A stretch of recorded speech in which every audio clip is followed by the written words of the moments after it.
The names on the list. There is a category of federal law enforcement breach that investigators describe differently from all others. Not in tone. Investigators are trained to maintain professional detachment, regardless of what they encounter, but in weight. In the specific gravity of what it means when the threat is not outside the institution, attempting to penetrate it, but already inside it, already trusted, already holding the access that every protective measure was designed to prevent unauthorized individuals from obtaining. When a foreign intelligence service recruits inside a federal law enforcement agency, the damage is not measured in stolen documents or compromised communications.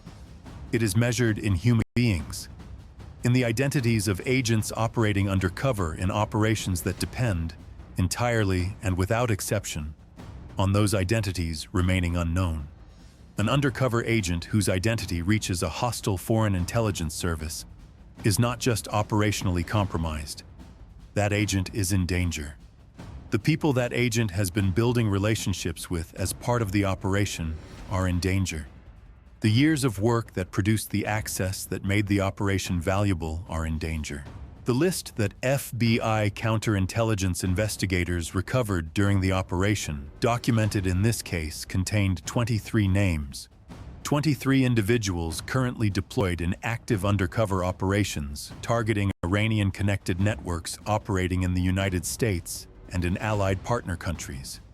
23 people whose professional survival and in some cases physical survival depended on those names staying inside a classified system accessible only to people with the highest levels of vetting and authorization. The list had been compiled, organized, and transmitted twice by a federal employee who had been working inside that system for 11 years. This is ATF Trigger, and this is the 27-month counterintelligence investigation that identified the breach, mapped its full scope, documented the transmissions, and executed the arrest before a third transmission could deliver additional operational data to Iranian intelligence handlers who were already acting on what they had received. The third transmission had been scheduled for 6 days from the date the arrest warrant was served. 6 days. Part 1. The signal that should not have existed. Counterintelligence investigations inside federal law enforcement agencies begin differently from criminal investigations. In a criminal investigation, the investigation typically starts with a known crime and works backward to identify perpetrators.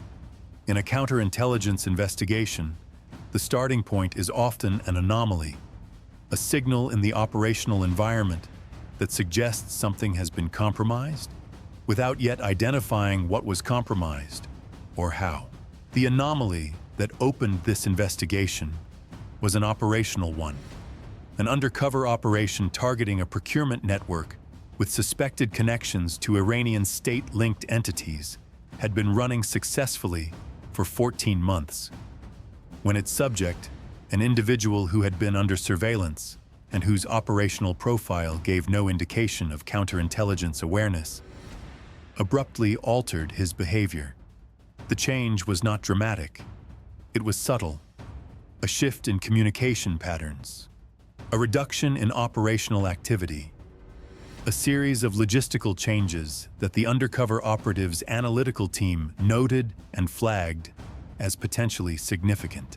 Subtle behavioral changes in surveillance subjects could have many explanations. The analytical team's initial assessment was that the subject may have developed organic suspicions through his own operational caution rather than through any external intelligence about the undercover operation. But protocol required the flag to be escalated to counterintelligence review, and the counterintelligence review team assigned to assess it brought a different analytical framework to the same data. Their assessment was more specific.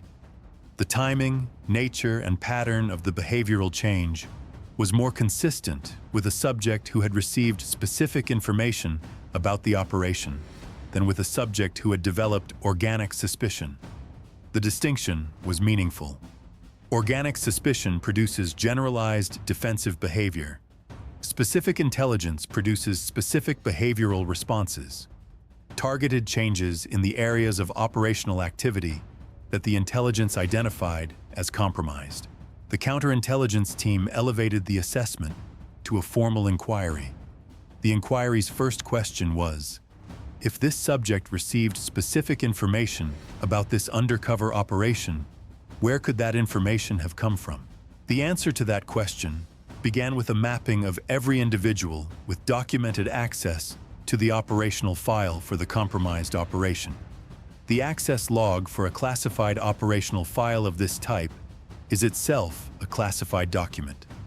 It records every login, every document view, every data export associated with the file, time-stamped and attributed to specific credentialed users. The counterintelligence team requested the access log and began its analysis. The log contained 847 access events over the 14-month operational period, associated with 61 distinct credentialed users.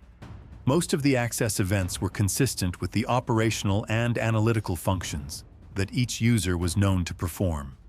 Reviews during periods of active operational activity, updates following surveillance reports, standard patterns consistent with authorized professional use. 3 access events did not fit. They were associated with a single credentialed user. They had occurred outside standard working hours. 2 in the early morning before the start of the standard shift. 1 late on a Friday afternoon after most staff had left the office. The documents accessed during those 3 events were not documents that the user's documented professional responsibilities would have required. And in 2 of the 3 events, the access log recorded a data export, a function that copied document content into a transferable format. That the user's access profile should have flagged for supervisory review but had not, due to a technical configuration oversight in the access control system. The credentialed user was an 11-year employee of the agency, assigned to a support function that gave legitimate access to classified operational systems, but did not involve direct analytical or operational work on the cases in those systems. The counterintelligence inquiry became an active investigation. The employee did not know.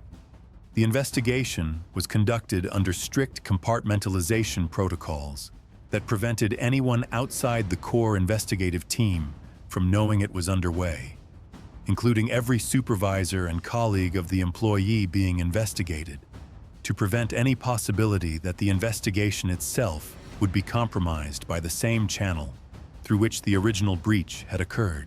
The investigation team had a name. They did not yet know who was receiving what that name was taking. Part 2. The architecture of a recruitment. Understanding a counterintelligence breach requires understanding not just the mechanics of what was transmitted, but the human architecture of how the breach was established. Foreign intelligence services do not randomly identify federal employees and attempt immediate recruitment. The process is typically long, deliberate, and carefully managed. A relationship construction project that may extend over years before any intelligence request is made. The investigation's reconstruction of how the employee had been recruited drew on multiple intelligence streams developed over the 27 months of the inquiry. Court-authorized communications monitoring, financial records review, physical surveillance, and ultimately, the employee's own statements following arrest, which provided a first-hand account that corroborated and extended the investigative reconstruction. The contact had been initiated 4 years before the first document transmission, 7 years into the employee's federal career, at a point when the employee had accumulated significant classified access and had established a professional profile that an intelligence service mapping potential human assets would have identified as valuable.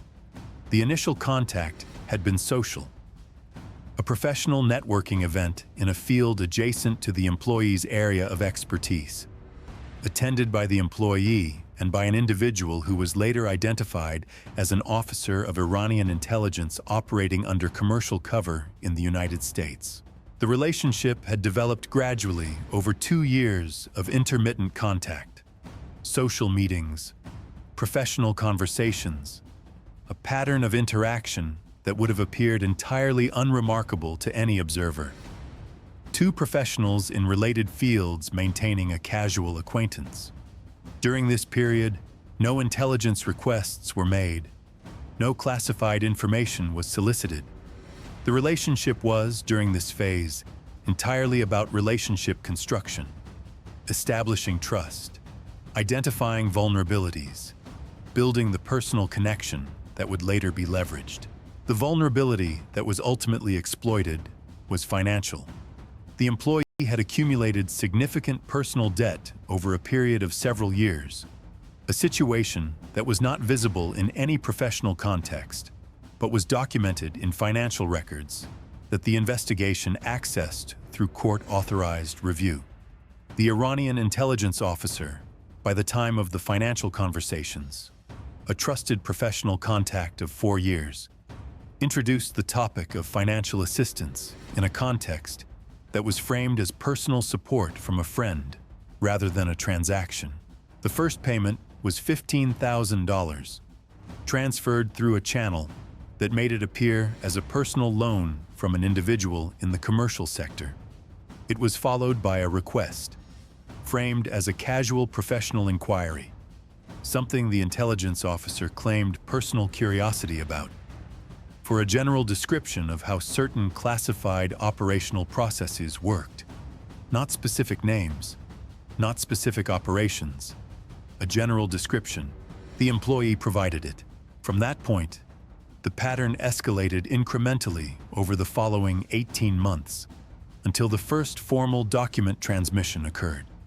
By then, the employee was receiving regular payments, understood clearly what those payments were for, and had been managing the psychological architecture of what was happening through a combination of rationalization and compartmentalization that the employee would later describe in post-arrest statements as a process of convincing himself that what he was providing was not as significant as it actually was. The list of 23 undercover agent identities was not provided in a single transmission. It was assembled across 2 separate transmissions, 9 months apart, as the Iranian intelligence handlers refined their requests based on the access the employee had demonstrated and the operational targeting priorities of their service. The first transmission had contained 11 names and associated operational details.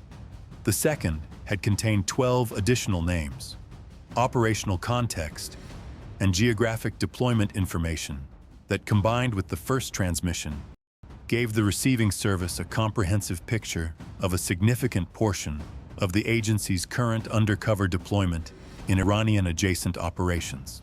The third transmission, scheduled for 6 days from the arrest date, had been intended to include updated operational status information for the individuals on the list and identification of 2 additional undercover operatives who had been deployed in the period since the second transmission.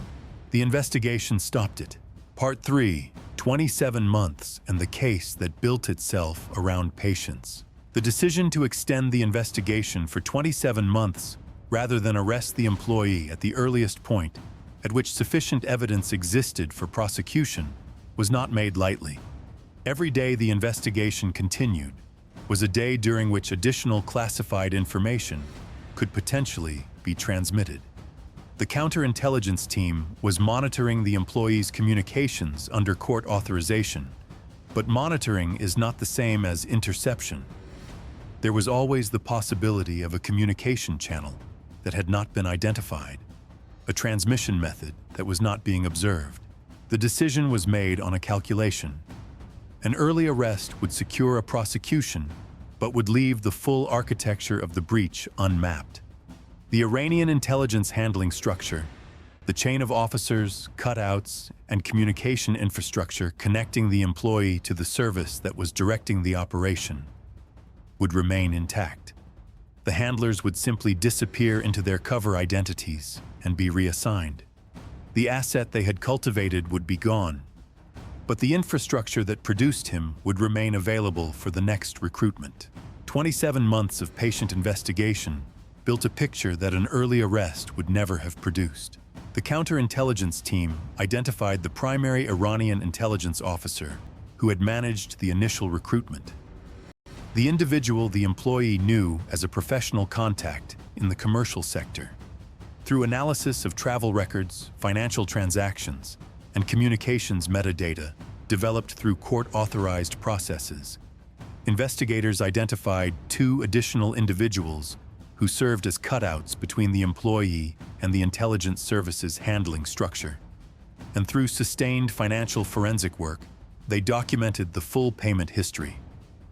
$340,000 in total payments to the employee across 18 transactions over 3.5 years, routed through 4 intermediate accounts in 3 countries before reaching accounts accessible to the employee. $340,000 for 23 names and the operational context that made those names actionable intelligence rather than just a list. The investigation also produced something that was, in its own way, as significant as the financial documentation. A partial accounting of what the transmitted intelligence had been used for, working with allied partner intelligence services and with the operational teams whose personnel had been identified in the transmissions.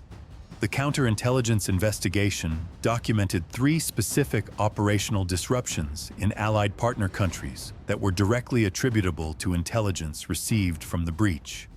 In 2 of those cases, undercover operatives had been identified and their cover had been collapsed, not through arrest, which would have created a confirmable public record, but through operational pressure that made the undercover deployment untenable. The operatives had been pulled from their deployments for their own safety, careers built over years, relationships cultivated over months of dangerous undercover work, networks that had taken enormous investment to penetrate.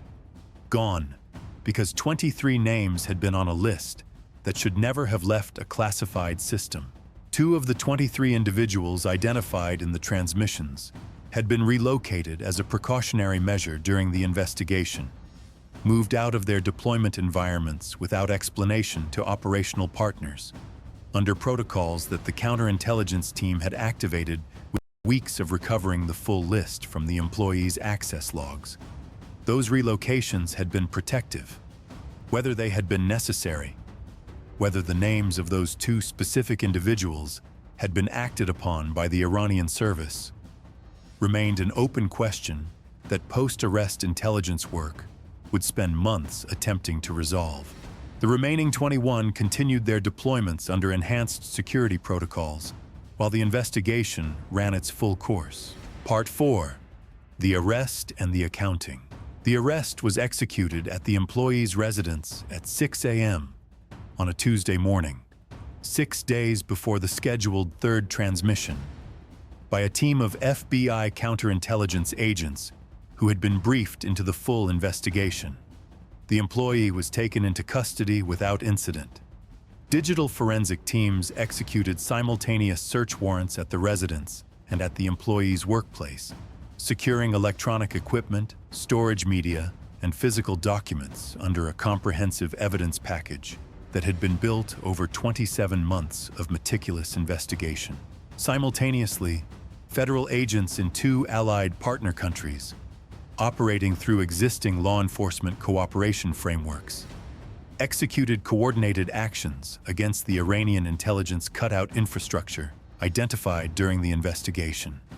2 individuals serving as financial intermediaries in the payment architecture were detained by partner law enforcement authorities under charges appropriate to their respective jurisdictions. A 3rd individual, identified as a communications cutout who had managed one of the encrypted channels used to transmit documents, was located and detained. The primary Iranian intelligence officer, who had managed the initial recruitment, was outside the reach of U.S. jurisdiction. His identity, documented history, travel records, and financial connections were compiled into an intelligence package that was shared with allied partner services and submitted as the basis for visa and entry restrictions that would prevent his deployment in any Western jurisdiction going forward. The evidence package assembled from the 27-month investigation and the digital forensic work completed following the arrest documented the following: 2 completed document transmissions containing the names, operational details, and deployment information for 23 undercover agents currently serving in active operations. $340,000 in documented payments across 18 transactions over 3.5 years. A communications architecture involving 4 encrypted channels and 3 physical dead drop methods, documented through surveillance. Financial infrastructure spanning accounts in 3 countries. And the draft content of the 3rd transmission, found in encrypted form on a device seized during the arrest, which contained updated operational status information and 2 additional identities. The draft had been 72 hours from its scheduled transmission window. Federal charges filed against the employee included conspiracy to commit espionage, unlawful transmission of national defense information, and acting as an unregistered agent of a foreign government. The charging document, which was partially unsealed following the arraignment, included a section summarizing the operational impact of the breach, the disrupted operations, the relocated personnel, the intelligence value of what had been transmitted, that the presiding judge, in initial hearing remarks, described as among the most consequential insider breach documentation the court had encountered. The 23 names on the list were not made public. They will not be. But the individuals behind those names, the undercover operatives who had been identified, relocated, and in some cases pulled entirely from deployments they had spent years building, knew what had happened. They knew how close the 3rd transmission had come to reaching the handlers who had been receiving the first 2. They knew, and the counterintelligence team that had spent 27 months finding the breach before it could be completed knew how precisely the investigation had been timed. 6 days. Part 5. The cost of trusted access. In the aftermath of the arrest, the agency conducted an internal review of the access control configuration that had allowed unauthorized data exports to proceed without supervisory flags. The technical oversight was documented, corrected, and incorporated into a broader architecture review. It was a necessary response. It was also, in the assessment of the counterintelligence team, a response to the least significant aspect of what the breach revealed. Technical controls matter. Access monitoring matters. But the 11-year employee who had been recruited over 4 years and actively transmitting for 3.5 had passed every technical control available because those controls were built to stop unauthorized access. His access was authorized. His credentials were legitimate. The technical architecture had been built on the assumption that the people inside it had been sufficiently vetted to be trusted. The breach was not a technical failure. It was a human failure. In the Iranian service's patient targeting of a vulnerable individual, and in that individual's choices when the recruitment reached its operational phase, counterintelligence work operates at the intersection of the technical and the human. The tools that flagged the anomalous access events were technical. The framework that read those events as specific intelligence receipt rather than organic suspicion was human. And the patience to run 27 months of investigation rather than close it at the earliest prosecution window was a judgment call. One that produced the financial documentation, the cutout identification, the partner country coordinated actions, and the seizure of the 3rd transmission draft 6 days before it was due to be sent. 23 names, $30,000–4,000, 27 months, 6 days. A ATF Trigger covers these cases because the moment of convergence, when years of quiet, methodical work close on a single morning, is the product of every day that preceded it. The 3rd transmission became a draft on a seized hard drive instead of a file in an Iranian intelligence archive. The names on the list stayed where they belonged. All information presented in this production is drawn from fictional dramatization of federal law enforcement and counterintelligence concepts. No real cases, real individuals, or specific operations are depicted. ATF Trigger produces content for educational and informational purposes related to federal law enforcement procedures and capabilities. This production doesn't represent official communications from any federal agency.